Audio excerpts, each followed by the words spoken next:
Waalaikumsalam warahmatullahi wabarakatuh. Ibu bagaimana kabarnya hari ini? Alhamdulillah, kabar baik, sehat, dan semangat. Ya, izin meminta waktunya sebentar Ibu untuk berdiskusi mengenai tugas CGP saya Ibu ya. Bagaimana Ibu? Apakah boleh untuk berdiskusi Ibu? Ya silakan Bu Mita. Ya baik Ibu. Izin ada beberapa pertanyaan yang akan saya sampaikan kepada Ibu. Mohon umpan baliknya untuk saya ya Ibu ya. Dimulai dari pertanyaan yang pertama ya Bu ya. Mengenai selama ini Ibu di sekolah SMP Negeri 5 Cilegon ini apakah dapat mengidentifikasi kasus yang termasuk merupakan dilema etika atau mengenai wujudan moral itu Ibu? Ya, silakan saya coba jawab ya. Mengidentifikasi kasus dilema etika atau wujudan moral merupakan langkah awal yang krusial dalam pengambilan keputusan yang etis. Secara umum, saya cenderung mengamati situasi permasalahan di mana terdapat pertentangan nilai yang kuat. Misalnya, ketika harus memilih antara dua tindakan yang sama-sama bernilai baik, namun keduanya tidak dapat dilakukan secara bersamaan, maka kita sedang menghadapi dilema etika. Sebaliknya, wujudan moral lebih mudah dikenali, yaitu ketika pilihan yang dihadapi jelas-jelas salah atau benar. Dari tahapan mengidentifikasi ini dapat dijadikan bahan dalam menindaklanjuti pengambilan keputusan baik dalam kasus dilema etika maupun wujudan moral. Contohnya yang saya lakukan di SMP Negeri 5 Cilegon, dilema etika ketika aturan membawa bekal gizi seimbang, anak tidak membawa karena tidak mampu, orang tuanya ekonominya sulit, sehingga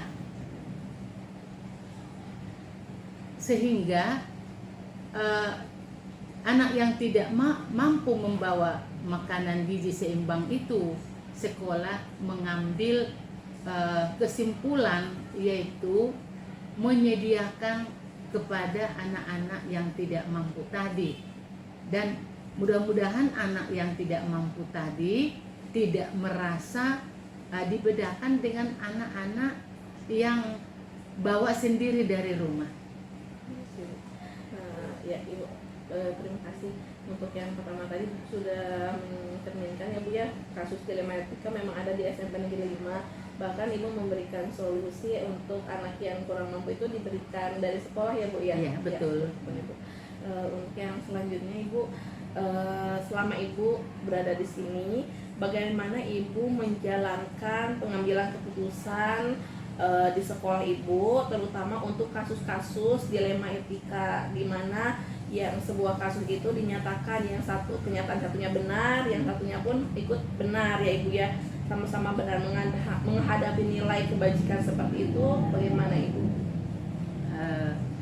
Dalam pengambilan keputusan di sekolah SMP 5 yang biasanya saya lakukan, yang pertama mengidentifikasi permasalahan dulu. Apakah masalah tersebut berdampak luas atau tidak? Kemudian yang kedua, memulai dengan mengumpulkan semua fakta yang relevan dan melibatkan berbagai pihak terkait dalam diskusi terbuka dengan para PKS, yaitu pembantu kepala sekolah yang sudah ada di SMP Negeri 5 Cilegon. Kemudian yang ketiga, apakah sesuai dengan nilai-nilai kebajikan yang dimiliki sekolah? Yang keempat, mengajak para PKS berdiskusi bersama dalam mencari solusi yang dapat mengakomodir dua kepentingan yang sama-sama benar tadi. Prinsip-prinsip etika seperti keadilan, kesetaraan, dan kesejahteraan bersama menjadi landasan utama dalam proses pengambilan keputusan. Tujuan akhir kami adalah mencapai keputusan yang tidak hanya adil, tetapi juga memberikan manfaat sebesar-besarnya bagi seluruh anggota komunitas sekolah SMP Negeri 5 Cilegon. Baik Ibu, berarti beberapa hal yang sudah Ibu lakukan ya Ibu ya. Soal yang selanjutnya ya Pak ya, langkah-langkah yang atau prosedur seperti apa yang Ibu ambil dalam yang Ibu lakukan dalam proses penanganan permasalahan tersebut Ibu. Langkah-langkah yang sering saya lakukan untuk memproses masalah-masalah tadi, yang pertama mengumpulkan fakta-fakta yang valid dulu. Kemudian yang kedua, menganalisis pilihan dengan memahami masalah serta melibatkan kelebihan dan kekurangan masing-masing pilihan, solusi dan dampaknya. Kemudian yang ketiga, diskusi dan kolaborasi dengan pihak-pihak yang terkait. Yang keempat, kemudian mengambil keputusan dan mengevaluasi setelah penerapan. Seluruh proses ini didokumentasikan dengan baik untuk referensi di masa mendatang.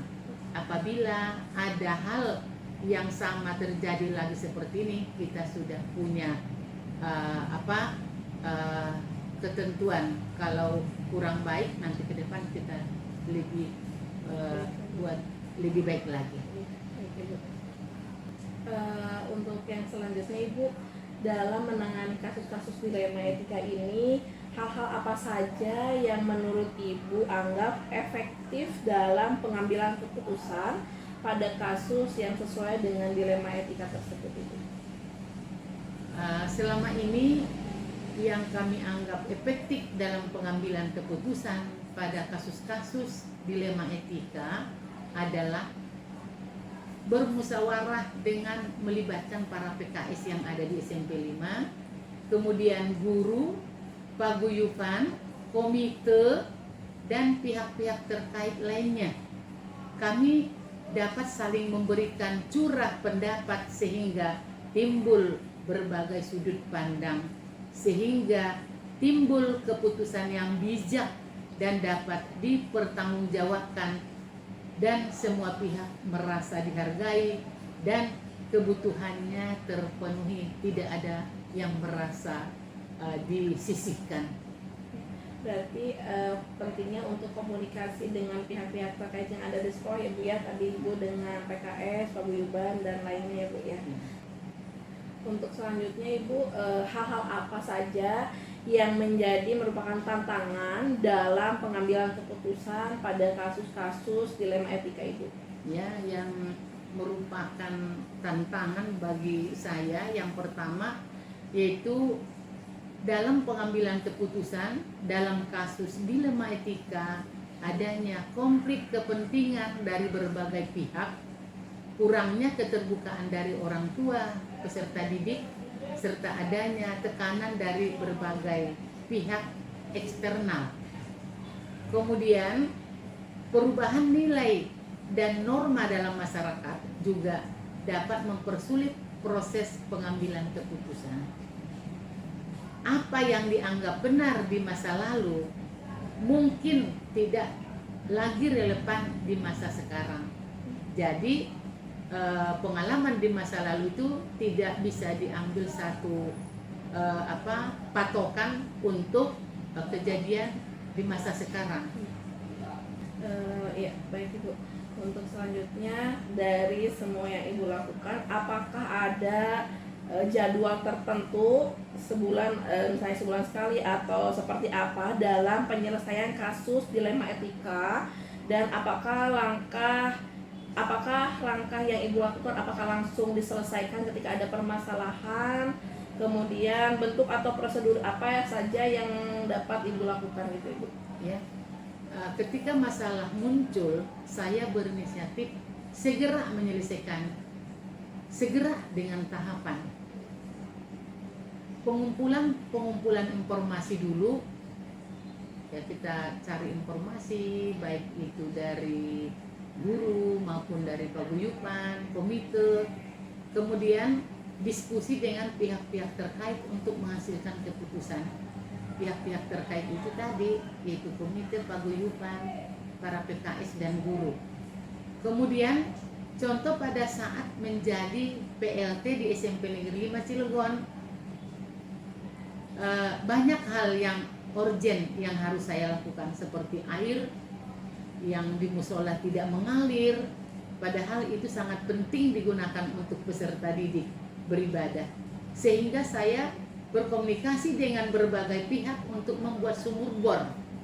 Sebenarnya bukan hanya sumur, listriknya juga pada saat itu yaitu masih kurang, tapi alhamdulillah saya juga mendatangi pihak terkait untuk segera ditambah gardu di SMP Negeri 5 Cilegon.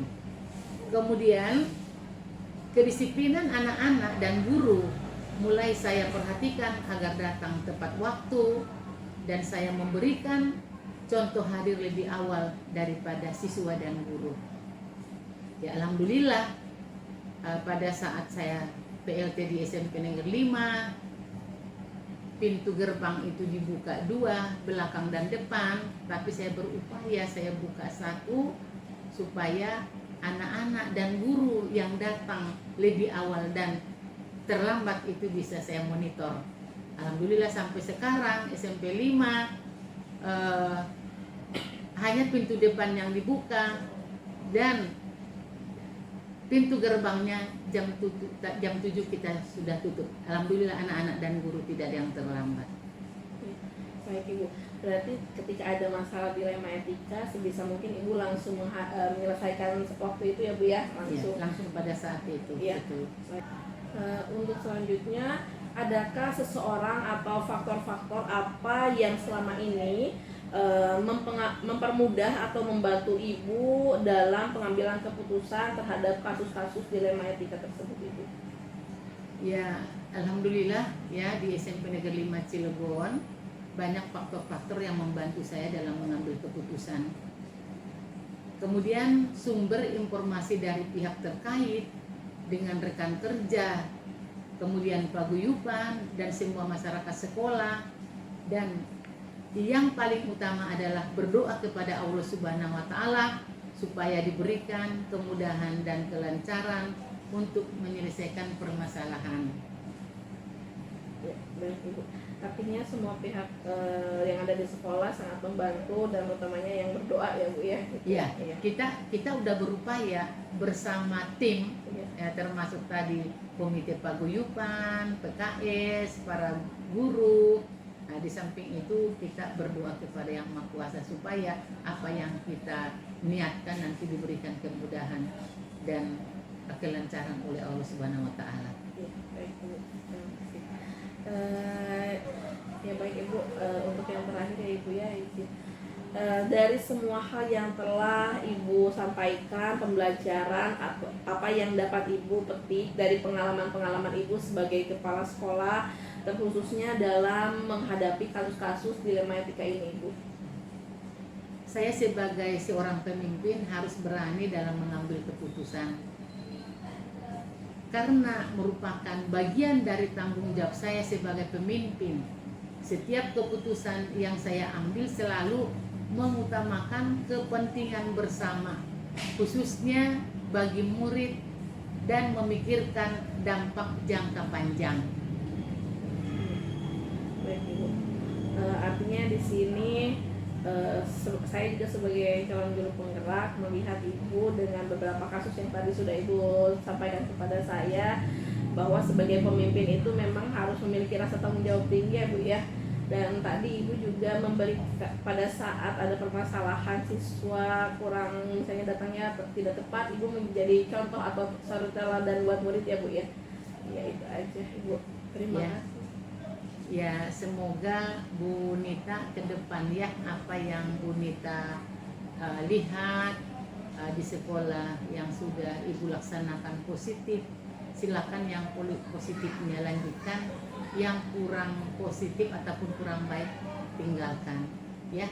harapan ibu, yaitu seorang pemimpin itu harus berani dalam mengambilkan keputusan, tapi keputusan itu jangan gegabah langsung diputuskan, tapi harus kita mengajak tim untuk mencari jalan keluar, keputusan mana yang terbaik baru kita laksanakan. Terima kasih banyak Ibu untuk waktunya. Mudah-mudahan ini juga menjadi pelajaran untuk saya ke depannya ya Ibu ya. Itu saja dari saya. Terima kasih untuk waktunya. Sekian dari saya. Assalamualaikum warahmatullahi wabarakatuh. Waalaikumsalam warahmatullahi wabarakatuh.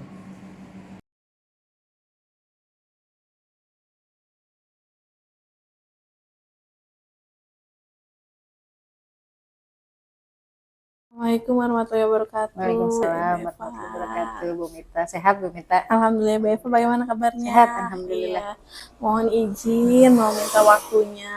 Kebetulan saya Nita dari SMP Negeri 5 Cilegon. Kebetulan CGP angkatan 11 ya Bu ya. Ingin berdiskusi dengan Ibu mengenai nilai-nilai kebajikan mungkin yang pernah Ibu terapkan di SMP Negeri 10 Ibu. Izin langsung memulai pertanyaannya Ibu ya. Mudah-mudahan bisa jawab Ya, pertanyaannya. Insya Allah. Izin pertanyaan yang pertama, selama ini bagaimana Ibu dapat mengidentifikasi kasus yang merupakan dilema etika atau bujukan moral? Karena saya sendiri juga pernah belajar, walaupun sudah beberapa waktu yang lalu, jadi agak sedikit lupa. Tapi kayaknya masih teringat di kepala saya bagaimana teori dilema etika itu memang lebih sulit daripada bujukan moral diimplementasinya. Karena kalau bujukan moral kan sudah jelas yang benar dan salah. Dan manusia itu memang seyogianya, fitrahnya itu selalu lebih condongnya pada yang benar gitu. Jadi menurut saya kalau bujukan moral masih mudahlah mengambil keputusan, pasti semua pengennya yang benar. Tapi ketika bertemu dengan kasus dilema etika itu memang yang justru sulit gitu, karena memang dilema etika mah situasinya benar dan benar gitu. Kesini benar gitu ya. Memang butuh terus berlatih kayaknya ya. Bagaimana mana yang prioritas, mana yang harus didahulukan dan sebagainya. Selanjutnya, bagaimana Ibu menjalankan pengambilan keputusan di sekolah Ibu, terutama untuk kasus-kasus di mana ada dua kepentingan yang sama-sama benar, yang sama-sama mengandung nilai kebajikan. Berikutnya, bagaimana menjalankan pengambilan keputusan di sekolah, terutama untuk kasus-kasus di mana ada dua kepentingan yang sama-sama benar dan mengandung nilai kebajikan. Kalau boleh saya ambil dari kasus yang ada di sekolah, realnya ini ya, mudah-mudahan bisa menjadi pembelajaran, menginspirasi teman-teman, bukan ada maksud untuk bagaimana-bagaimana, tapi saya juga sama sedang berproses belajar juga mengimplementasikan teori ini. Jadi selama ini misalnya saja ketika guru sakit nih, guru sakit izin. Satu sisi pasti kan mengabaikan anak-anak ya, siswa, maksudnya siswa ini akan terabaikan di sekolah. Tapi sisi lain, apalagi kalau udah judulnya anaknya yang sakit di rumah, pasti kan butuh ibunya, butuh sosok ibu gitu. Dan kita memang harus bisa memilah-milah. Oke, misalnya biasa ya mungkin dengan tugas dan sebagainya, tapi besoknya lagi izin lagi. Yang satu adiknya yang sakit katanya, karena biasanya flu dan sebagainya itu menular ya. Ini yang sudah masuk ke dilema, karena semakin hari bertambah, nanti hari berikutnya ibunya yang tepar gitu.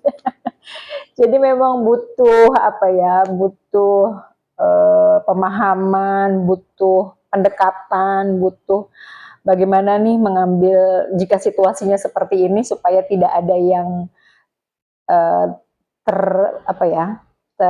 merugi lah gitu ya. Siswa tetap jalan, kemudian kita sebagai pimpinan melihat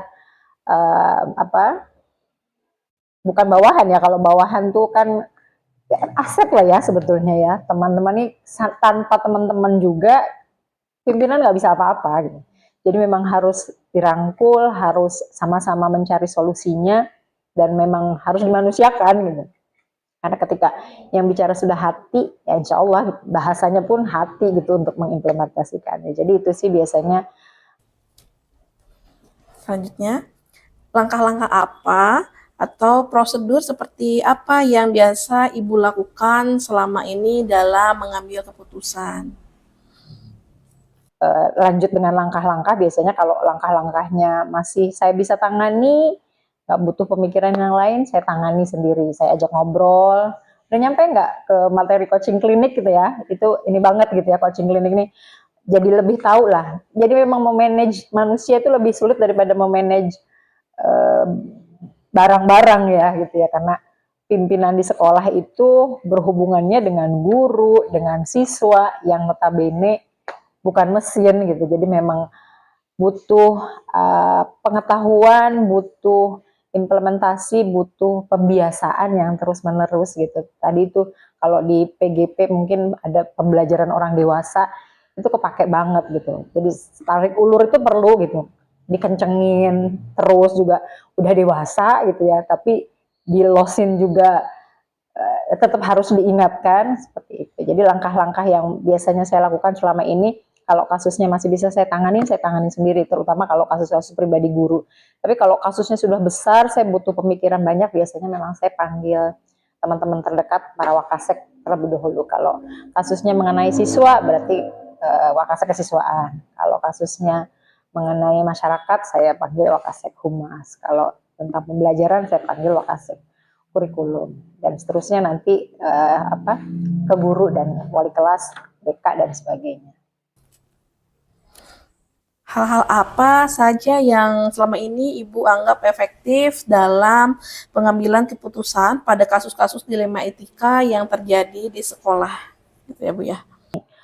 Banyak sekali gitu ya yang jadi tantangan, tapi yang efektifnya memang bagaimanapun tadi ya, salah satunya adalah coaching klinik itu ini banget gitu, butuh ilmu banget itu tentang coaching klinik itu nanti, karena memang nggak gampang ngurus kepala gitu ya, mengurus hati itu nggak gampang. Jadi memang hal-hal yang paling efektif adalah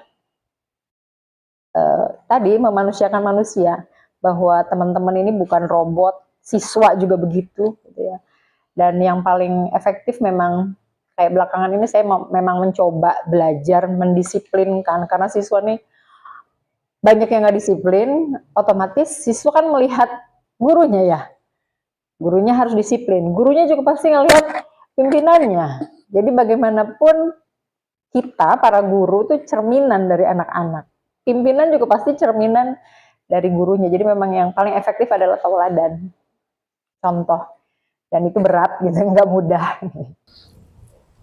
Selanjutnya, hal-hal apa saja yang selama ini merupakan tantangan dalam pengambilan keputusan pada kasus-kasus dilema etika yang mungkin terjadi di sekolah Ibu, gitu Bu? Ya, tantangannya banyak ya, terutama komitmen, konsistensi untuk taruhlah misalnya tentang kedisiplinan gitu ya. Bagaimana misalnya tentang kehadiran, tepat waktu dan sebagainya. Bagaimana kita mau mengajak siswa tepat waktu kalau gurunya nggak tepat waktu? Bagaimana gurunya mau tepat waktu kalau kepala sekolahnya juga nggak kelihatan? Gitu. Walaupun tadi ya udah orang dewasa, jadi memang capek memang jadi pemimpin.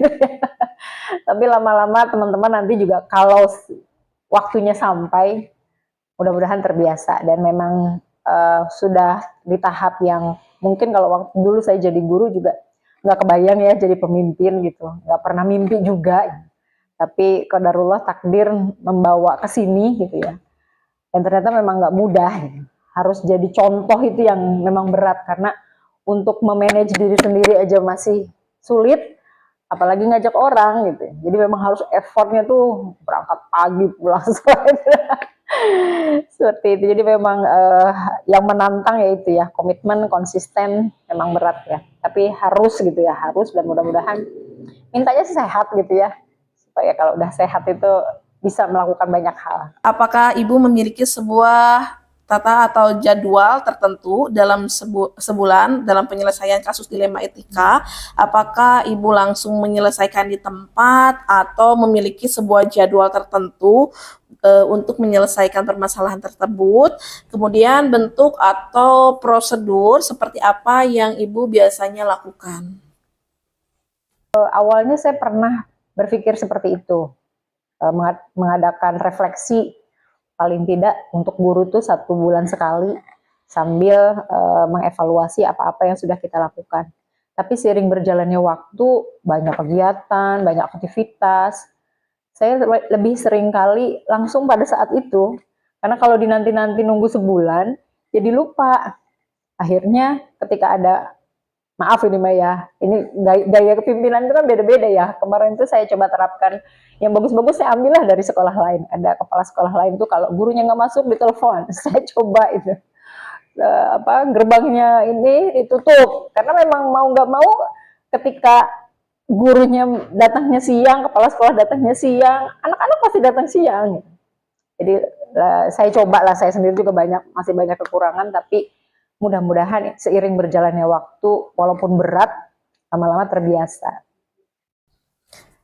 Adakah seseorang atau faktor-faktor apa saja yang selama ini mempermudah atau membantu Ibu dalam pengambilan keputusan dalam kasus-kasus dilema etika yang terjadi di sekolah? Pastilah ya. Salah satunya rekan sejawat sesama kepala sekolah. Saya sering curcolnya memang sama Bu Yosi. Kita sering bertukar pikiran, memang perjalanan kami memang banyak kesamaan, jadi memang sering bertukar dengan beliau tentang guru-guru, tentang manajemen sekolah, tentang siswa, gitu ya. Dan itu menjadi pembelajaran banget, enak gitu ya sharingnya. Apalagi memang kondisi sekolah nggak jauh beda kan ya, ujung-ujung perbatasan Cilegon. Dari semua hal yang telah disampaikan, pembelajaran apa yang mungkin Ibu dapat petik dan dalam pengalaman Ibu pengambil keputusan dilema etika yang mungkin Ibu bisa bagi untuk saya, untuk kemajuan saya ke depannya. Itu saja Ibu. Pengalaman dalam mengambil keputusan dilema etika, banyak lah ya. Kita jadi tahu bagaimana memanage orang, memanage hati, memikirkan sekolah ini mau dibawa kemana. Itu justru dari masalah itu kita belajar gitu. Dari dilema yang ada, oh kita nggak mau kejebur di lubang yang sama. Dari problema yang ada, kita belajar dari yang satu nggak terulang ke yang lainnya. Dan masih banyak lagi sih sebetulnya. Dan paling utama memang, apalagi tadi ya yang saya bilang, bagaimana mengatur hati-hati manusia itu, udah deh serahin aja sama yang punya hati. Minta dilembutkan hatinya. Mungkin ibu-ibu juga bisa ngebayang gitu ya, ketika pimpinannya lebih muda daripada beberapa gurunya, nggak bisa terlampau keras, tapi nggak dikerasin juga harus diingetin gitu. Setelah diingatkan ya sudah diserahkan sama yang punya hati. Bayangkan, kalau saya bayangkan orangnya, sebut namanya, itu paling mudah-mudahan gitu ya. Itu ya justru yang itu terkadang kita lupa gitu. Teori-teorinya banyak, tapi begitu mengembalikan ke yang punya diri kita suka lupa. Kita suka abai bahwa ini gara-gara gue gitu, nih gara-gara itu. Padahal bukan, tanpa bantuannya kita bukan siapa-siapa. Dan mudah-mudahan jawaban-jawabannya juga berkenan. Iya, baik Ibu. Terima kasih banyak Ibu untuk Sama-sama. waktunya. Mudah-mudahan ini bisa menjadi contoh buat saya, bahan pembelajaran saya untuk kedepannya. Bisa ketika ada kasus seperti ini, dari apa yang Ibu berikan solusinya kepada saya dan saya bisa menerapkannya itu Ibu. Amin, amin. Ya, terima kasih banyak ya Ibu. Sukses selalu juga. Ya, untuk sama-sama Bu Ibu Mita. Elsa. Semoga lulus ya, jadi Amin. guru penggerak insya Allah. Amin. Terima kasih Ibu. Senantiasa bergerak dan menggerakkan. Amin. Terima kasih Ibu. Assalamualaikum. Waalaikumsalam warahmatullahi wabarakatuh.